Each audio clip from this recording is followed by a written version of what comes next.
Hi, my name is Julie Levine, and I'm here with my co-host, Allison Middlestadt. Today, we're going to be talking about how to craft the perfect sales pitch. Let's get started. First, what is a sales pitch? A sales pitch is how you connect with potential buyers. And pitches can happen anywhere, on email, at a conference, on social media, or even over the phone. The goal of a sales pitch is to attract your buyer and convince them to want to learn more. You've probably been on the receiving end of a not so good sales pitch. Maybe it came off as too pushy or didn't quite land and resonate with what you care about. But a great pitch should pique your curiosity, draw you in, and make you want to learn more. So there's no right way to craft a sales pitch or secret potion, but there are a few guidelines that you should follow. Number one, make it about the customer, not about yourself. Most salespeople can tend to talk about their product right away, but that's the fastest way to get buyers to tune out. Instead, think about what value your product creates for your buyer. Are you reducing costs, improving efficiency, eliminating manual tasks? Buyers will respond more to benefits than they will to features. Next, think about personalization. Most sales reps go off a base template, but that template should change depending on where you're sending it and who you're sending it to. For instance, you're probably going to want to use different language, even length of message or tone, depending if you are sending that message through social media or an email. You're also going to want to tailor the message and really ensure that the benefits and value that you're describing align and map to actual buyers' pain points and challenges. And this can depend on what industry they're in, what buyer persona they are, or even what type of selling motion they're performing.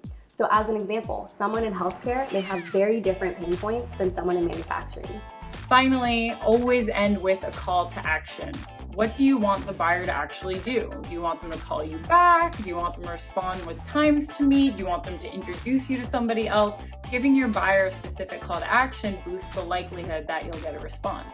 And of course, there are lots of other tips and tricks and best practices that you can use to make your pitch stand out. We've actually asked some of our reps to share some of their favorites, and here's what they have to say. My tip for the perfect pitch is to ask questions. The whole purpose of the pitch is to tie the value you provide to what your customer cares about. I found one of the best ways to figure out what your customer cares about is to ask questions. Questions like, what's top of mind for you today? How is that project you're working on going? What are some challenges you're facing with that project?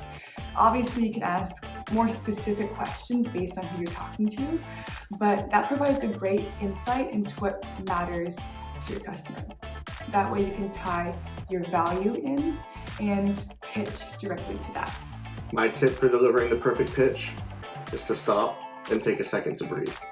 I know how exciting it is when someone will finally give you 30 seconds to talk about how great your product or service is, but by taking a pause, you can ensure that you're delivering a relaxed and confident pitch that will be sure to impress your prospect. My best practice for the perfect pitch is great discovery. Without great discovery, it's really difficult to tailor and deliver a pitch that truly resonates with your prospect. So starting off by asking great questions to uncover what are the challenges that your prospect is looking to solve, what are their objectives, and what is it they're trying to achieve this year, and how is this going to impact the wider organization?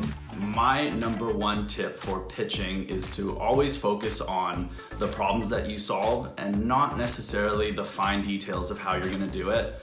Like they say, people are always going to remember how you made them feel and not necessarily the fine details of what you said. So if you can just connect with your prospects on an emotional level, speaking onto the headaches that you're going to help them get rid of or the frustrations that you're going to alleviate for them, it's in our human nature to want to avoid pain and suffering. So if you can connect on that emotional level, your message should resonate with them a little bit deeper and hopefully help you progress to the next stage in your process. My tip for a perfect pitch, you gotta eat. What that means is you gotta be enthusiastic, bring a little energy, have a little juice. Nobody wants to talk to a monotone robot. Next, you gotta be authentic, be yourself, add a little personality, have some fun with it, and lastly, it's gotta be tailored. Your pitch is gonna be different if you're talking to a sales leader as it would be if you're talking to a CMO. So do your research, know who you're talking to, and deliver that pitch. My tip for a perfect pitch would be to do your research and find a way to humanize yourself. These people are getting outreached 24/7 and you need to find a way to set yourself apart from them. So This could be looking up their college alma mater or any hobbies that they enjoy.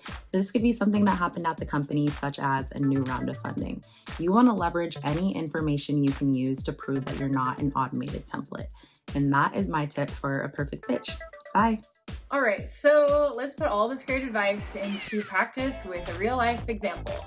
In this example, Ryan does a few things great. He's clearly done his research. Research and personalization is absolutely key to standing out, especially to stand out from the competition. He's built a connection with shared points of interest by doing his research. He's connected his personalization with his pitch. He's also focused on the buyer's needs and not the sale. And lastly, he has a very clear follow-up and call to action. This example here is really great. It's short, it's simple, but it's still unique enough to be able to stand out from the competition. Now, use this as an example on your next pitch. One final piece of advice: pitching is hard and you're gonna get a lot of rejection. But the key here is to stay confident, keep trying. As always, practice makes perfect. With these tips, your outreach is sure to be pitch perfect. Happy selling and see you next time.